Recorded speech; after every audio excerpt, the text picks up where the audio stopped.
So it's the nature of the embodiment or a person who's been able to embody this absolute principle we're calling Sat.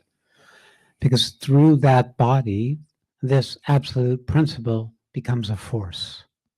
This force is actually communicated to any system that can receive it, to whatever extent it can receive it.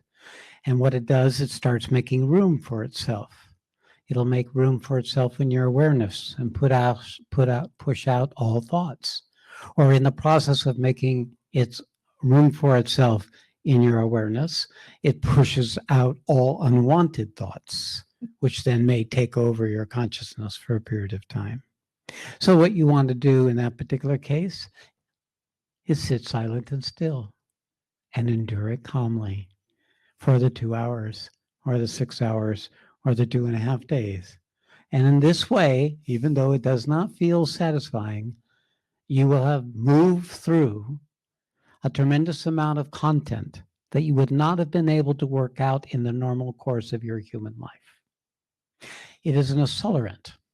It is an acceleration of the process of our own purification, our own simplification.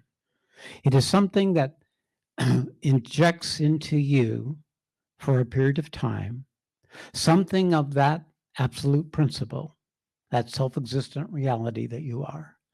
And in order to do so, it has to make room for itself in the content of the habit of you, of the personhood of you, of the inherited tendencies of you, of the things that you think are you but aren't you. All of those are being pushed often out. Now, depending upon the nature of the work you've done up to now, or the amount of time you've hung out with me, will determine how quickly or slowly this process occurs. So this is not a program full of light and bliss and love. It may happen, but the opposite is just as also likely to happen. You may actually be in a program where nothing happens. And that's a really useful thing to have happen. Nothing. Because there isn't such a thing as nothing. Something is happening, but it's not obvious yet. I can tell you that when nothing happens and you're sitting there bored, blind, and silly, it's your mind.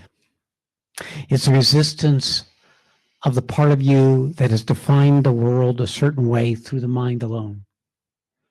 And it creates these very tangible veils, thick veils, like obscured plastic, that prevents you from actually experiencing anything real. It is that which separates us from existence by its labeling and its languaging and its strategizing and its manipulation. So it's not a nothing when nothing shows up. It's the residue of the habit of being not in existence, of eating the menu rather than the food. It is the compensating structure, especially of those in the West. So that may show up. Meeting the nothing. If you stay with it long enough, you'll find the despair. You'll find the loss. You'll find the abyss. Because it's the principle of our separateness. It's that which we've been building our whole life without knowing, to try to keep ourselves in existence when in fact no effort at all was needed to do so. It's our own self-created ignorance that keeps creating these knots about what it is to be, based on error, based on ignorance, based on not knowing better. Very fundamental things may happen in your mind, may happen in your emotional body, may happen in your physical body. There are whatever is there in you that in this time and space in your life is ready to be moved, it will show itself. Just allow it. But you pay attention and notice that that's what it's just trying to get your attention. It's just trying to reveal itself to you, the occupying consciousness, not to anyone else. It's just trying to show you what is between you and the truth of what you are.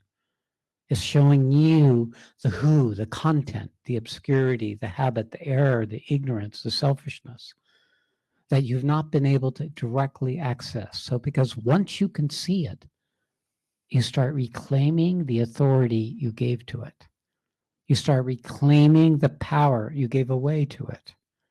You start recovering more and more your natural ability to be, to exist. And so it goes.